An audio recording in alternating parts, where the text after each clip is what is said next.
welcome to Wet Soap Wednesday. These are the soaps we made in our last Wet Soap Wednesday. I did a quick reel of cutting them, so you can see that it was just in a slab mold. Just ran them through my cutter, and then we also poured off out of the same batch these butterflies. Remember, I wanted them nice and thin because I didn't want a big chunky butterfly sticking up, and we're going to glue them to the soap with more soap. Some of them will put a butterfly on, the others will get a couple of hearts put on. But how we're going to do that is this whole glue idea I had where I'm going to use soap to glue the embeds on. Let me set these aside for a minute.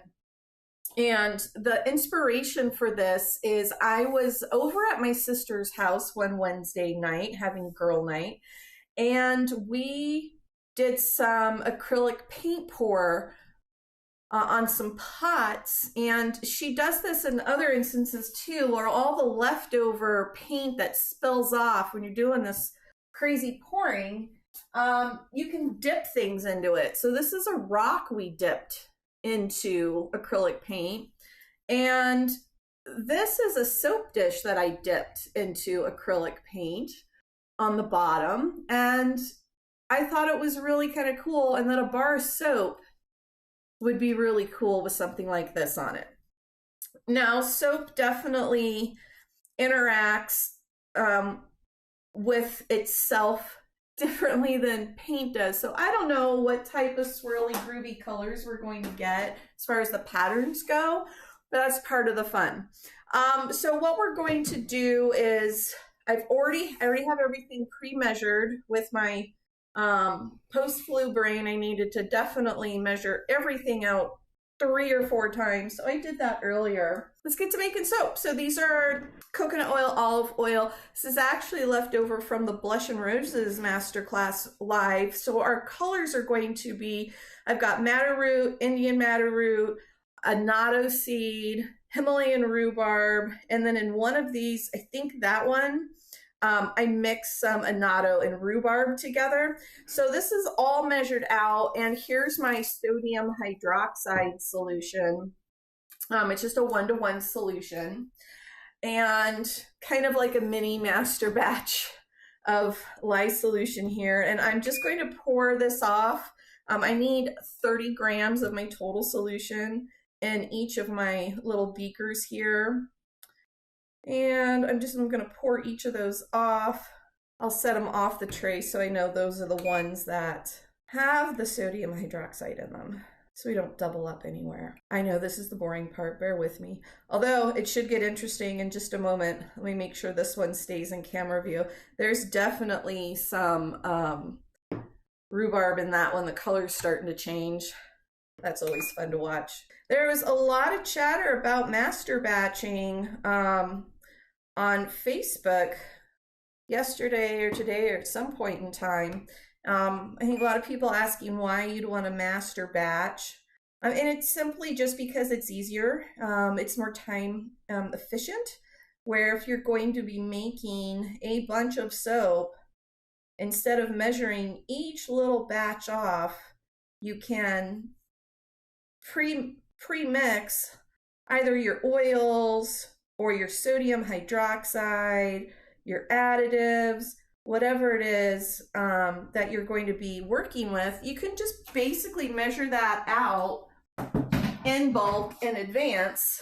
And I mean, these are just little 100-gram batches, but if they were 10-pound batches, it's the same concept. Everything's already pre-measured, ready to go. You can just pour, make soap, and be done with it. So that's kind of the benefit to master batching. It's just making a batch in advance, a giant batch that you're going to split up as you use it. Let's bring these up to trace, and then we're going to do a little creative spilling of soap onto a tray, and then some soap dipping.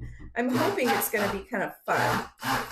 Oh, that was a drastic color change. This is some of the madder root. And I do want to get these fairly thick.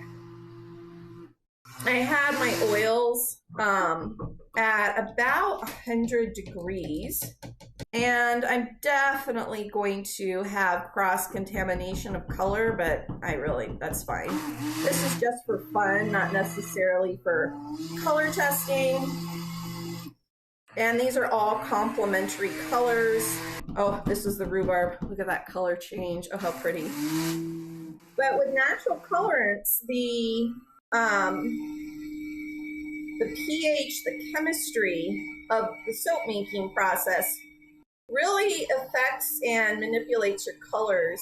And that's a lot of what I talk about and discuss specifically in the masterclass lives, where we focus on specific color sets, such as this one, which is the Blush and Roses.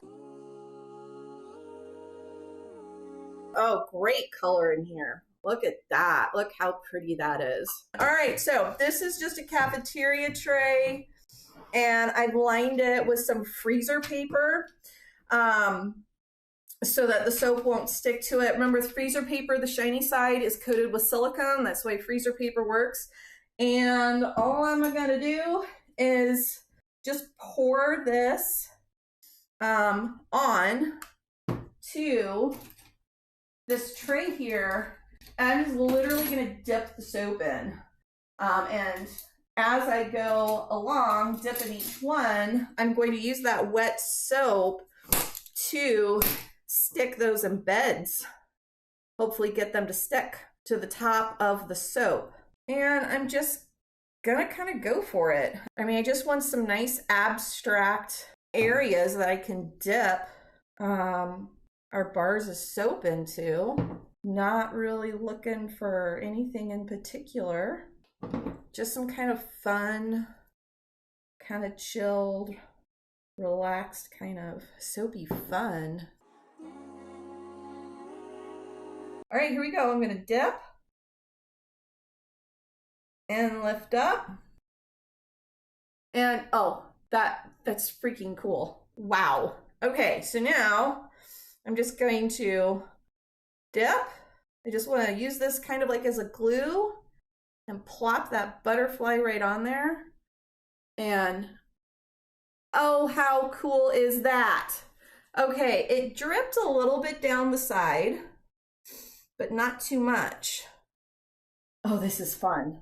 Oh, it worked. Oh my goodness. Let's dip here. Now I'm not pressing the bar super hard in there. I'm just pressing it down enough to get, oh look. Oh my goodness. Oh my goodness. Oh, this is so cool. This is so much fun. This is so cool. Oh my goodness. Okay, dip. Yeah, I don't think I need to dip the butterflies. There's enough soap batter on here to let those adhere to. Ooh. The soap is definitely getting thicker, so I'm getting some more texture and interesting color blocks on some of these later ones here. Here's our first tray. Here's our second tray. Yay, how pretty and fun is that? Oh my goodness. Soon as these set up, I might do that this weekend. I'll just make some uncolored soap and do the same thing, but put colored embeds on colored bars with white dips. That was so much fun. That was super fun. Here's the soaps all set up and ready to go. They're so beautiful. I love the colors.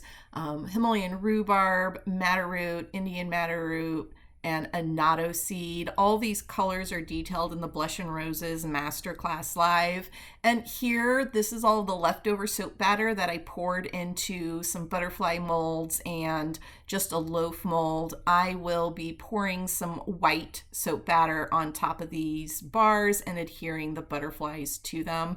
So much fun. Love this technique. If you do any soap dipping, please be sure to tag me at my soapy friends so I can see your awesome dipped soaps too. Happy soaping, everyone.